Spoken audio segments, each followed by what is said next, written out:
بسم اللہ الرحمن الرحیم۔ ایک خاتون جب بھی اپنے شوہر کو پسند کا کھانا لا کر دیتی تو شوہر کہتا اچھا ہے لیکن میری ماں اس سے بہتر پکاتی ہے۔ بیوی شوہر کو مسکرا کر دیکھتی اور چلی جاتی، اور جب بھی بیوی اچھا پرفیوم لگاتی وہ اس سے کہتا کمال ہے، میری ماں کی خوشبو کی طرح ہے، وہ مسکرا کر رہ جاتی۔ اور اس طرح اس خاتون نے ساری زندگی ایسے ہی الفاظ سن سن کر گزاری۔ ماں کرتی ہے، ماں کہتی ہے، ماں کا پرفیوم، ماں کا کھانا پکانا وغیرہ وغیرہ۔ بیوی ہر بار مسکرا کر رہ جاتی۔ شادی کے 27 سال بعد ان کی والدہ کا انتقال ہو گیا۔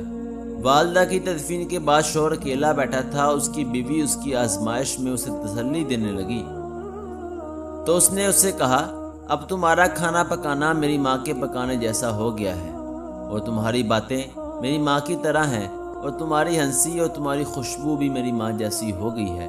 بیوی مسکرا کر بولی وہ کیسے؟ تو شوہر نے کہا میں نے تم سے 27 سال کی عمر میں شادی کی تھی، اور ہماری شادی کو 27 سال ہو چکے ہیں، اب تم میری ماں جیسی سوچ رکھنے لگی ہو۔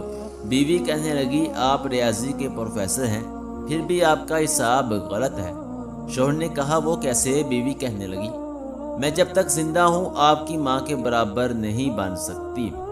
ان کے 54 سال میرے 27 ایئر کے برابر نہیں ہو سکتے، اور جس کے قدموں کے نیچے جنت ہو میں ان کے برابر نہیں ہو سکتی۔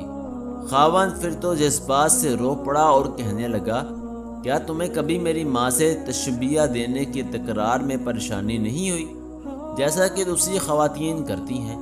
میں ہر کام میں ماں کو یاد کرتا، ان کی تعریف کرتا تھا۔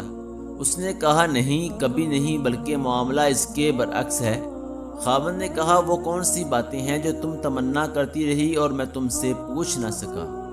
بیوی نے کہا جب بھی آپ اپنی ماں کی بات کرتے اور میرا موازنہ اس سے کرتے، میں کہتی تھی یا اے اللہ میرے بیٹے کے دل میں میری محبت ویسے ہی ڈال دے جس طرح تو نے اس کی دادی کی محبت اس کے باپ کے دل میں ڈالی ہے، کیونکہ آپ اپنی والدہ سے محبت تمام حدوں سے بڑھ کر کرتے ہیں، اور میں بھی یہی چاہتی ہوں کہ میرا بیٹا بھی مجھ سے ویسی ہی محبت کرے جیسی آپ اپنی والدہ سے کرتے ہیں، اور میرے سرتاج مجھے آپ پر فخر ہوتا ہے کیونکہ آپ کا بیٹا آپ پر ہی جائے گا۔